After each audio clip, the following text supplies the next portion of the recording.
মামলা দিতে এসেছেন কখনো? যে আমার বৌদি, দিদিমা, এলাকাবাসী, দাদারা কখনোই তো সহযোগিতা করতে কেউ তো কখনো আসেন নাই।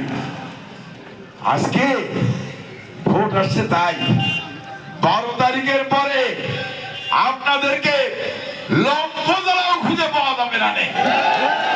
এই অঞ্চলের মানুষ শুধু নয়, এই কামারখোলা, ওইদিকে সুদরখালি, ওইদিকে কলেজগঞ্জ, পাশে দাকট, তার পাশে বাজুয়া, লাফাতে লাগানো লাউডো, তার কাছেই বাড়ি শান্তা, এর মানে তিলডাঙ্গা, ওই পাশেই পানখালি, এই পাশে গেলেই চালনা। সকল মানুষ জোর বেঁধেছে। এই অঞ্চলের মানুষ বিশ্বাস করে সাম্প্রদায়িক সম্প্রীতি বজায় রাখতে।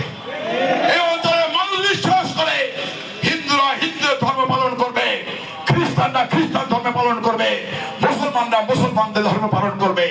আমরা চাই সাম্প্রদায়িক সম্প্রীতি বজায় রেখে এই কামারখোলা ইউনিয়ন বাসী সুখে শান্তিতে সারাটা জীবন যাতে কাটাতে চায়। আমার একটা ইচ্ছা আছে মাগো, সেই ইচ্ছাটা শুধু আপনাদেরকে বলে যেতে চাই। জানি না 12 তারিখ পর্যন্ত আল্লাহ আমার হায়াত রেখেছেন কিনা, জানি না এই আল্লাহর রহমত, আল্লাহর আশীর্বাদ, ভালোবাসা আমার কাছে আছে কিনা। যদি আল্লাহর রহমত, আল্লাহর আশীর্বাদ, সৃষ্টিকর্তার আশীর্বাদ, আপনাদের ভোটের মধ্য দিয়ে আমি যদি এই অঞ্চলে 5 বছরের জন্য এমপি নির্বাচিত হতে পারি, আমি কি করতে পারবো আর না পারবো আমি হয়তো আপনাদের বলছি না। শুধু এইটুকু বলবো যে আমি এমন কাজ করে আপনাদের দেখাবো যে আমি মরে যেও অমর হয়ে থাকবো। আমি মরে যেও যখন চলে যাব, আমি হাসতে হাসতে মরণ মেনে নেব। আর এই ভুবন যেন আমার জন্য কাঁদে, সেই কাজটি আমি করে যেতে চাই।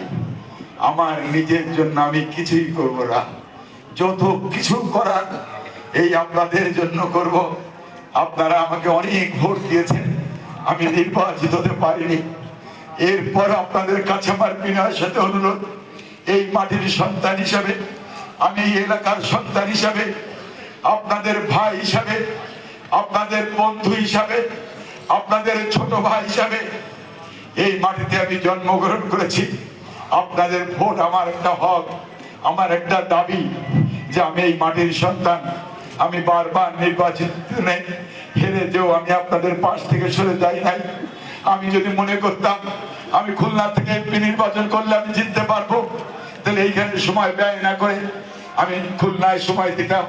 আমি যদি মনে করতাম আমার মেয়র নির্বাচন করতে হবে, তাহলে আমি খুলনা সিটি কর্পোরেশন মেয়র নির্বাচন করতে পারতাম।